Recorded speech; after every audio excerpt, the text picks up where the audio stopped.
আসসালামু আলাইকুম প্রিয় দর্শক, আশা করি আপনারা সকলে অনেক অনেক ভালো আছেন। আজকে চলে আসলাম ফুটপাতের মার্কেটে। তো দেখুন, এই জায়গায় ফুটপাতের জুতা বিক্রি করতেছে। এইগুলি সেকেন্ড হ্যান্ড জুতা, মানে এইগুলি একবারে নতুন না।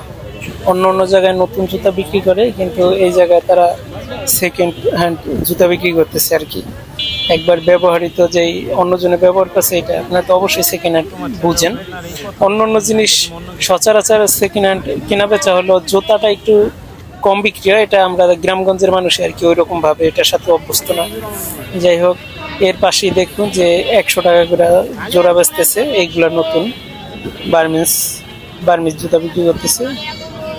এটা হচ্ছে ঢাকা শাহনেওয়াজ ছাত্রাবাসের পাশে, সামনে আর কি। এই যে দেখুন, এই জায়গায় ব্রাশ আছে, বিভিন্ন ধরনের মনোহারি আইটেম আছে, প্লাস্টিকের বরিয়াম আছে। এই ভাই মোবাইলের অ্যাক্সেসরিজের এক একটা বেচতেছে, cover, back cover, screen protector.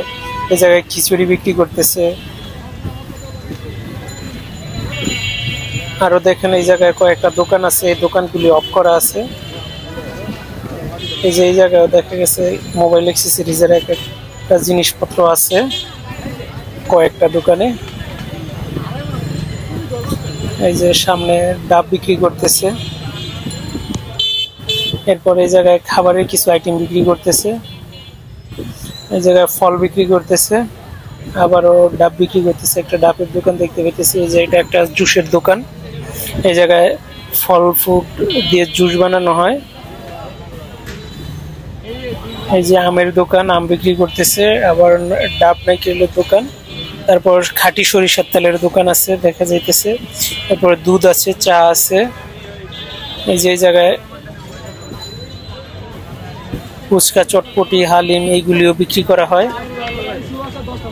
আপনি যত দূর যাবেন এরকম শুধু দোকান আর দোকান। এই যে এই জায়গায় দেখুন, ডিম বিক্রি করতেছে, ডাব বিক্রি করতেছে, সিরিয়াল বাই সিরিয়াল দোকান। এই জায়গায় কি একটা চকির মতো বসে অথবা ভ্যানের মতো বসে এই জায়গাতে করে সবাই বেচা বিক্রি করে। এই জায়গায় যে দেখুন আম বিক্রি করতেছে। আর এই পাশে আছে গেঞ্জি, তারপরে প্যান্ট, এরপরে যে ছোট ছোট যেই গ্রামীণের যেই এক একটা বানায় দড়ি দিয়া বা রশি দিয়া, পাট জাতীয় পণ্য দিয়া, ওইগুলি দেখা যাইতেছে। এরপরে কিছুটা সামনে কিছুটা জায়গায় লাইট নেই, অন্ধকার। তো অন্ধকারের ভিতর দিয়ে হাঁটতেছি। এই জায়গায় এত পরিমাণে দোকানপাট যে আসলে আপনি যেদিকে যাবেন দেখবেন শুধু দোকানপাট নিয়ে মানুষ বসে আছে, বিভিন্ন ধরনের খাবার আইটেম।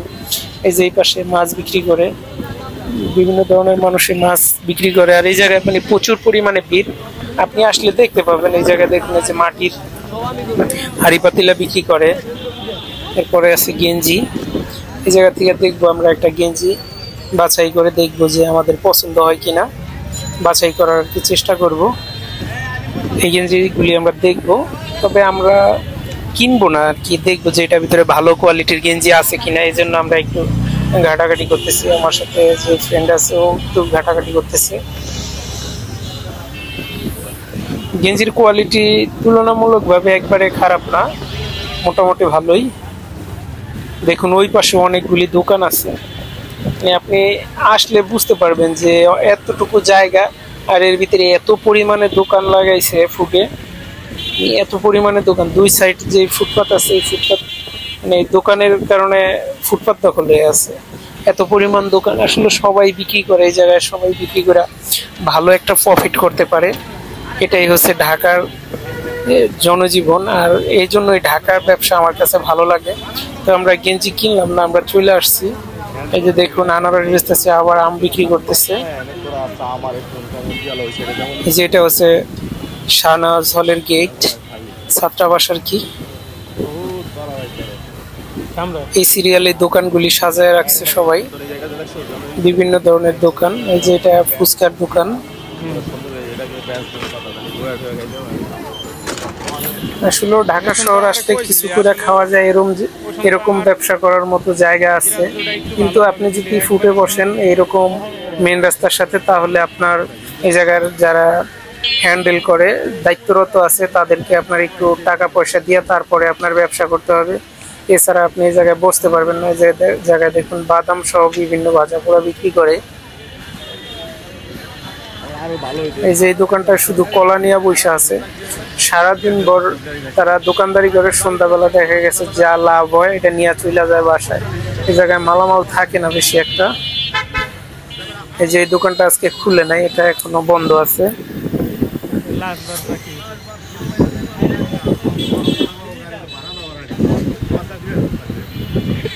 এরকমই সিরিয়াল ধরে দোকানপাট বসানো আছে। আসলে এই দোকানগুলিতে বিভিন্ন ধরনের খাবার আইটেম পাওয়া যায়, বা আপনার অনেক প্রয়োজনীয় জিনিস এই জায়গা থেকে কিনতে পারবেন।